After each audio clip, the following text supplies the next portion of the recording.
Jersey's own Zach Gelb. Or maybe it's Pennsylvania. Anyhow, it's one of the two, I'm pretty sure. The Zach Gelb Show continues on Fox Sports 920 The Jersey.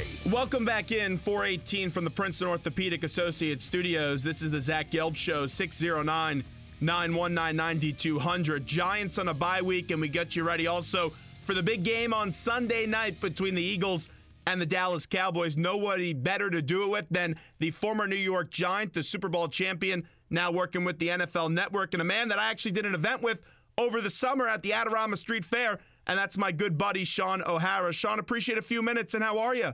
I'm doing well, man. How are you? Hope you dried out. That was a wet day we had. Yes, it was. Well, I got to meet Odell Beckham and interview him, so it actually turned out to be okay. Yeah, I mean, him and Chris Snee, I mean, they're kind of like one and the same. Yeah. So, and you could also see Shaun every Sunday on the NFL Game Day, first starting at 7 a.m. Eastern Time. Watch Shaun each and every Sunday. I have to get to you, though, to some issues that are happening off the field with the Giants, and it's an issue that has been happening around the National Football League, and that is with domestic violence. We all know what has happened with Josh Brown. To me, when I take a look at this situation, I'm still confused why it took the Giants so long to make this decision. Why did they finally decide now to get rid of him? Well, I think first and foremost, they didn't have all the facts and they didn't have all the information. Lost in all this is that a family was ripped apart. It's tragic anytime you see something like that, certainly with kids involved. So, for the entire Brown family, this is a very tragic turn of events for them. A lot of these issues and this latest information, it happened back in 2013. So there was a lot of this stuff that happened, and a lot of this information came from counseling, from therapy, with Josh and his ex-wife. And because there was an ongoing investigation, the Giants didn't have access to any of that information. All they really had was, Josh's word and the conversations they had with him. So I think that's why the Giants have now released him. I think in their initial conversations with Josh, they were led to believe that it was an isolated incident, the 2015 arrest. And I think that based on that information and based on the fact that Josh Brown, prior to any of this, had been an exemplary NFL player. He had been a stand-up guy in the community. There really were no other issues with Josh Brown. So I think they felt comfortable in giving him the benefit of the doubt, thinking that this was a one-time thing, and there wasn't an issue going forward with him because he and his wife were no longer together, and he had been going to counseling and getting therapy. So, once all this other information was released because they closed the investigation, obviously everybody was able to see it through a different light. And it's just, it's a shame for Josh, for his ex-wife and everything they went through. And I think also for him because he had tried to turn over a new leaf and tried to move forward. And all this stuff kind of came back to haunt him and for his wife too, for her to have to relive all this stuff now in the public eye, and kind of bring all these demons back. There is no winner in this case. I also look at it from a league perspective as someone that's an enthusiast of the National Football League, and I watch each and every game, and I also track what happens off the field. We've seen in the last few years this issue be something that occurs a lot more than it should be occurring, and the NFL, since Ray Rice and also Greg Hardy, they implemented that 6-game suspension policy, but they've never used it. Why wasn't Josh Brown suspended for 6 games originally by the NFL instead of 1? Well, I think the NFL, they fell victim to the exact same thing that we just talked about with the Giants. They didn't have access to any of this information. As they found out that due to the legal system, when they have an open investigation, they are not going to share the information that they have. So, just like with the Ray Rice situation, they didn't have access to all that information. I also, I feel like there are different categories and different. You have to treat each incident and each player, differently. It's not just a cookie cutter situation. It's not like a DUI. Hey, you get a DUI, this is what it is. There is a lot of different factors involved in all of this. But again, like I said, with Josh Brown, his case was a little bit different. because of his grayness as far as what had happened previously, and it's an issue that there is no clear answer. I think the one sad thing is that the NFL cannot be in charge of the legal punishment for these players. The fact that the legal system did not arrest, Ray Rice, didn't arrest Josh Brown, the fact that the legal system has been dragging its feet with the investigation and hindering the NFL having an opportunity to do any of this, to me, it's got to start there. And I don't think we can ask the NFL to all of a sudden, step in front of law enforcement and say, all right, we're going to be the ones to step up. You don't punish the teacher, when the principal doesn't exude discipline in a school. And I think that's really where in society right now, the NFL is much more of a focus, but at the same time, law enforcement and our judicial system needs to find a way to create a better way to handle these situations. Let me ask you this, though, because there are a lot of fans that follow the National Football League that they don't believe the commissioner when he says, he never saw the video of Ray Rice, and they also think the NFL didn't do their due diligence in this process. Why should fans believe the commissioner when it comes to this stuff? Well, first and foremost, the commissioner's job is to handle all these situations. So, that goes first and foremost. If there's a situation that comes up, they've got a crisis team. They go into the situation room, and they figure out, all right, how are we going to handle this? So, there's no Roger Goodell. Believe me, he's not out playing golf.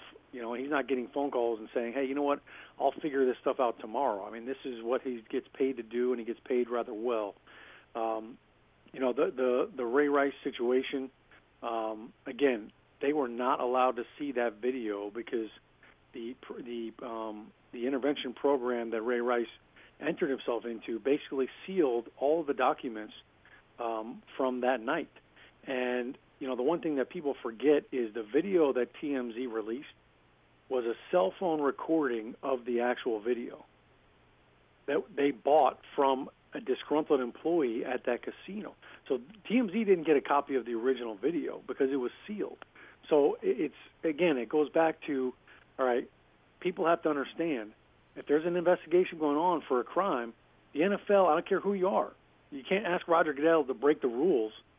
He's the commissioner of the NFL. He's got to abide by the same rules that everybody else is supposed to be abiding by. So, everybody wants to blast Roger Goodell and the New York Giants and the NFL. The reality is, if the players weren't committing these crimes and doing these heinous acts, we wouldn't have to talk about it at all. As a player that has been in a locker room and also has been a popular player amongst his peers, when these issues continue to happen as a leader, do you at all approach someone if they did something wrong off the field, or do you not get involved in other players' personal business? The locker room is a very strange place. Yeah. It's a very forgiving place. I've been in locker rooms where a guy got arrested the night before, and we didn't even know it. Because guys don't come in and say, hey, guys, I just want to let everybody know, gather around. I got busted for a DUI last night. We had to find out about it, through the media, through the news. And the guy sat through the meetings the whole day, and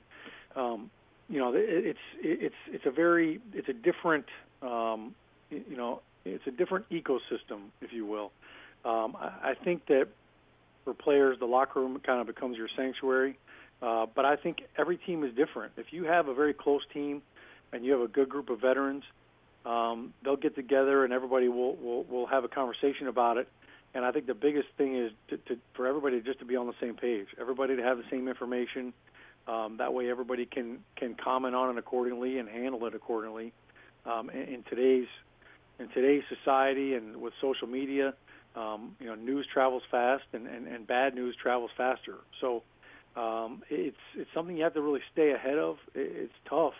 But as a player, I think the one thing that you always want to do is you always want to figure out, all right, if this is one of my brothers and I'm in the locker room, I've got to handle it the right way, but I've got to make sure that he knows that we're supportive, when the time comes to be supportive and to make sure that your teammate knows that, that you care about him and you care about his well-being as well. Shaun O'Hara with us from the NFL Network, and on the NFL Network this week, Thursday Night Football continues with the Jaguars and Titans only on the NFL Network. This is the Zach Gelb Show, Fox Sports 920 The Jersey. Shaun, let's get to the Giants on the field. 4-3 as they're in a bye week. Just were able to squeak out that win against the LA Rams in London. I look at Ben McAdoo. He's called an offensive genius, and this offense is not producing. How does Ben get this offense going in the right direction?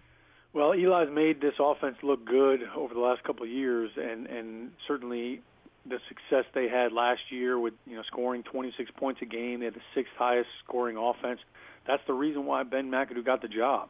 I think one of the things that this offense has really struggled with this year is running the football.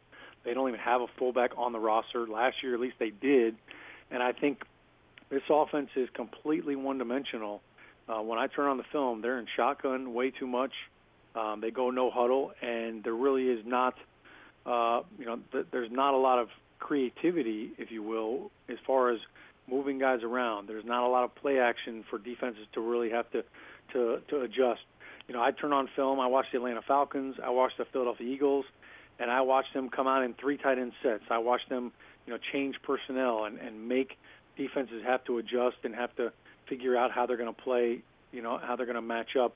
The Giants have been in 11 personnel 95% of the time, and there really isn't anything to have to adjust to. So I think they're going to use this bye week to kind of go back and look, do a little self-scouting. I know teams always look back at their tendencies during the bye week and find out, all right, what are we tipping off? What are we doing well? What are we not doing well? What are our tendencies? What are our patterns? And I think for the Giants' offensive line, they don't really get a chance to be physical up front. When you're in shotgun and you're mostly running draws or runs out of the shotgun, and you're in a 2-point stance, you don't really get a chance to take over the line of scrimmage and be physical. I think that's something they got to try to let those guys do up front. And certainly, Eli, the last 3 weeks, a lot of his throws, when you look at him, you initially think, boy, that was a bad throw. And then when you go back and watch the film, he really hasn't had the great pocket that he had the first few weeks of the season when he was really playing lights out. And you could tell that he's not stepping into his throws, and he's not trusting that protection as much as he did earlier on this year.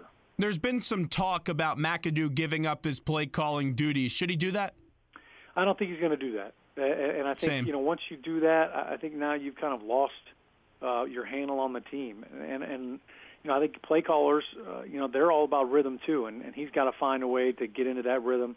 It goes back to if you're not running the football well, and they have consistently tried to run the ball well on first down, and when you're not running the ball well and you're in 2nd and 9 and 3rd and 7s, it makes it hard to call plays. I think that he's got to figure out a way to increase their first down production, and that will open things up for them. It'll certainly help them out a lot more. Rashad Jennings coming back healthy, was a little bit of a boost. The bye week will help everybody rest, but I think they missed Shane Vereen. He was really kind of like another receiver out of the backfield. So I think there's a couple things that they're going to have to tweak during this bye week and just kind of figure out how they get back to scoring points, because that's really where they struggled this year is in the red zone, coming away with touchdowns as opposed to settling for field goals. Shaun O'Hara with us right now. Let's get to this Eagles and Cowboys game coming up on Sunday night. Big football game with NFC East implications on the line, and this NFC East has been a lot better than what most people thought it would be going into the season. The thing that impresses me the most, though, with both these football teams are the rookies. Carson Wentz for the Eagles, and then Dak and Ezekiel Elliott for the Cowboys. How about these rookies? Yeah, in the preseason, I think this was going to be the Sam Bradford versus Tony Romo show, and then Romo goes down, and Bradford obviously traded. So the shocking thing is Dak Prescott and Carson Wentz are playing better than those guys, could have possibly been playing at this point had they been in there. So I think the way they're taking care of the football is first and foremost. Whenever rookie quarterbacks are in there, and I've played with Eli when he was a rookie, you see a lot more from the defensive side of the ball. You see a lot more blitzes. Defensive coordinators want to challenge the young guys and see if they're seeing everything. Can they handle the pickups? Can they force them into throws? So I've been very impressed with their accuracy, with their ability to take care of the football. they've also both really bring a running ability to the quarterback position. Sam Bradford wasn't going to run away from anybody. Tony Romo certainly wasn't going to scramble around with his fragility. So I think they've added a dimension to the run game as well. But, these offenses are playing well. I think on the other side of the ball, who would have thought the Philadelphia Eagles defense was going to be playing this well? And even the Dallas Cowboys, they were supposed to be the weak link, and their secondaries actually played well. So these two teams, this is going to be a great game. I can't wait for the Sunday night game. There's going to be a lot of good trench warfare going on, too, with the Cowboys O-line against the Eagles D-line. And really, that's what I think the key of this game is. And you look at that Cowboys offensive line, it's the best offensive line in the league. And that Eagles defense, they struggled a few weeks ago against the Redskins that have a pretty good offensive line as well. And their linebackers did not look strong. So how did those linebackers fare against that big and pretty good preeminent offensive line in the Cowboys? Yeah, the Cowboys they're the best combination blocking all line in the NFL, and they do a great job. They get downhill. They don't try to do anything fancy. They get hip to hip, and one of the things that they do a great job of is they're patient on their double teams. They literally walk the D lineman back into the lap of the linebacker, and one of the things that helps them do that is Ezekiel Elliott's really patient for a rookie running back. He does a great job of setting up the blocks. So they're doing a great job on first down, which sets them up for second and third down. But I look back to what you mentioned. The Eagles D-line, when they played the Washington Redskins 2 weeks ago, I turned on the film, and I was looking for Fletcher Cox, and he was nowhere to be found. Brandon Scherf, the right guard for the Washington, he was their first pick overall 2 years ago, and I think he was fifth overall, their first-round pick. He basically equalized Fletcher Cox. He neutralized him, took him out of the game. And I look at Zach Martin, the right guard for the Dallas Cowboys. I think he's a better player than Brandon Scherf. So that matchup is going to be huge to watch. And then also, I think Tyron Smith, who's probably the best left tackle in the game, he'll be up against Connor Barwin majority of the game. That'll be a good matchup because Connor Barwin against Trent Williams really was nullified as well. So I think Connor Barwin and the sleeper guy on the Eagles D-line is Brandon Graham. He's very athletic. He's been giving tackles fits. So I wouldn't be surprised to see Brandon Graham and Connor Barwin fighting to get over Doug Free and try to wreak some havoc on him. Now, as an offensive lineman, we saw this Eagles offensive line take a hit in Washington when Lane Johnson got suspended. Halipuli Vaitai had a lot of struggles against Ryan Kerrigan, but then that offensive line picked it up last week against a very good pass rush and a very good defensive line in the Minnesota Vikings. When you lose a player like a Lane Johnson and you have a rookie at right tackle, how do the offensive linemen build chemistry? Well, it takes a little time. And you've got to make sure that he knows what he's doing first and foremost, because the one thing I've seen happen is you throw in a new guy into the offensive line. Now everybody's so worried about telling him what he's supposed to do, they forget their job, and it can kind of have a domino effect. But now for the Eagles, Ron Brooks, the right guard, he's out, so now they're going to have they got to have a new right guard and a new right tackle in.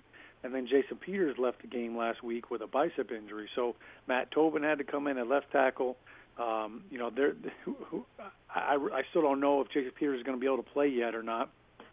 It sounds like he's going to try to give it a go. But now it puts even more pressure on the run game. And really, Doug Peterson has done a good job, just like Andy Reid when he was here in Philly and with what he's doing in Kansas City. They throw a lot of quick passes, a lot of quick little screens. And sometimes that's just as good as a run game, as long as you have a quarterback that can get the ball out quick enough, which Carson Wentz does. So I would expect them to really try to slow down the pass rush, protect the right guard and right tackle with some screen plays, get Darren Sproles out in space, kind of let him make some guys miss. The last one for you, Shaun. I've been to a few Rutgers games this year, and I do like what Chris Ash is building, although it's not translating to wins. And when we were talking at that Adorama Street Fair, we talked about the importance of patience when you're trying to establish a new culture with a first-year head coach. What advice would you give some of those Rutgers players as they've been through a lot this year? Well, it's definitely been a battle. Last couple of weeks, to get shut out is a tough pill to swallow. I know Coach Ash's his mission when he took over the program was to get the players to buy in and to teach them how to finish. And I think that's something that they're still trying to learn how to do. This is one of those tough times for Rutgers and really for recruiting, because the recruiting battle is so huge in New Jersey. You've got guys like Jim Harbaugh coming in here plucking all the talent. You've got guys like James Franklin and Penn State. People come into New Jersey and they pluck a lot of the great talent. So, it makes it even harder to keep those kids home when these schools come in and beat Rutgers at home like Michigan did. And, it's not just a loss, in that season. Those are things that can haunt you in the recruiting trail and as these kids are trying to decide what school to go to. So I think Ash has done a good job with the recruiting. I think he's really he's made himself known and made himself personable to a lot of these kids here in New Jersey. But the on-the-field product, eventually, it's got to show up. And I think the one thing that's haunted Rutgers the last couple of years is they have not had a consistent quarterback, somebody that can go out and win them a game when they need a big drive at the end, and that's something that they're still fighting for. Shaun, appreciate the time. Thanks so much, my man. Okay, man. Have a good one. Thanks so much. There's Shaun O'Hara joining us on the Zach Gelb Show, Fox Sports 920, The Jersey. I think I have to go back and listen to it, but I'm pretty sure Shaun got a little bit confused with Brandon and Ron Brooks, as Ron Brooks is out for the year. Brandon Brooks is okay at the right guard spot for the Philadelphia Eagles right now. But this is the Zach Gelb Show, Fox Sports 920, The Jersey. What we have to do is take a quick break, and when we get back, we're going from football to baseball. Jim Leyland, the former manager, 1997 World Series champion manager, will join us next on the Zach Gelb Show.